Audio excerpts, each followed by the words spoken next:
Hi everyone, আমি আজকে আপনাদেরকে পেটিকোটের মধ্যে বেল কিভাবে লাগাতে হয় সেই প্রসেসিংটা দেখাবো। প্রথমত আমি পেটিকোটের যে জয়েন্টগুলো ছিল 6 পার্টের সেগুলো দিয়ে নিয়েছি। এখন আপনাদেরকে দেখিয়ে দিচ্ছি বেল কিভাবে লাগাবো। তো প্রথমত আমি একটা বেল কেটে নিয়েছি। বেলের কাপড়টা নিয়েছি 3 ইঞ্চি, সেলাই করার পর থাকবে আমার এখানে 2.5 ইঞ্চি। তো আমি এখন কাপড়টা আপনাদেরকে লাগিয়ে দেখাবো। তো প্রথমত আমি যে পাটগুলো সেলাই করেছি সেই পাটটা আমি উল্টো করে নিয়েছি, আর যে বেলের পাটটা আছে সেটাও আমার উল্টো করেই আছে। তো আমি আপনাদেরকে দেখিয়ে দিচ্ছি, সামনে দেখতে পারবেন আমি কিভাবে কাজটা করতেছি। তো এখন আমি এটা আলতো হাতে পুরো কাপড়ের সেলাইটা দিয়ে নিব। দুটো কাপড়ে একসাথে জয়েন করব। আপনারা কাজটা দেখলেই বুঝতে পারবেন কিভাবে কাজটা করা হচ্ছে। উপরের বেলের কাপড়টা দেখুন, এখানে কিন্তু উপরে সেলাই আছে, যে আমি জয়েন্টগুলো দিয়েছি এখানেও সেলাই করা আছে, নিচের যে পেটিকোটের পাটটা আছে ওখানেও কিন্তু সেলাই আছে। এখন শেষ আমার এখানে যে বাড়তি কাপড়টা আছে সেটা এখন আমি কাটিং করে ফেলে দিব। ফেলে দেওয়ার পর এখানে একটা ভাঁজ দিয়ে দিব যাতে সেলাইয়ের কাপড়টা ফিনিশিং থাকে। এই সেলাইটা যে বেলের সেলাইটা, এটা আগেও দিয়ে দেওয়া যায়, তো পরে দিলে ফিনিশিংটা ভালো আসে, সেজন্য আমি পরে দিয়ে থাকি। আগে দিলে অনেক সময় ছোট বড় হয়ে যায়। এই তো দেখুন আমার এখন এই পাটটা উল্টো। এখন আমি কাপড়টা উল্টো করে নিয়ে এরপর পেটিকোটের যে ঘেরের সোজা পাট আছে সেই দিকে আমি এখন ভাঁজটা দিয়ে নিব। তো দেখুন বেলের পাটের ভিতরের এদিকে কিন্তু আপনাদের সেলাইয়ের অংশগুলো আছে, আর এই সেলাইটাই এখন আমি কাপড় দিয়ে ঢেকে দিব।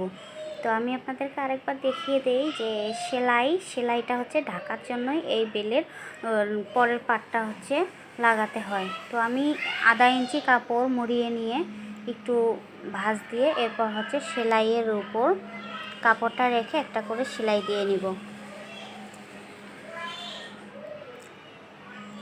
আমার কথা যদি নাও বুঝতে পারেন আপনারা, আমি যদি আপনাদেরকে বোঝাতে না পারি, সেক্ষেত্রে আপনারা আমার সেলাইয়ের কাজের দিকে লক্ষ্য রাখবেন, তাহলে দেখবেন কোথা থেকে কাজটা দেখলে বুঝবেন আরও তাড়াতাড়ি।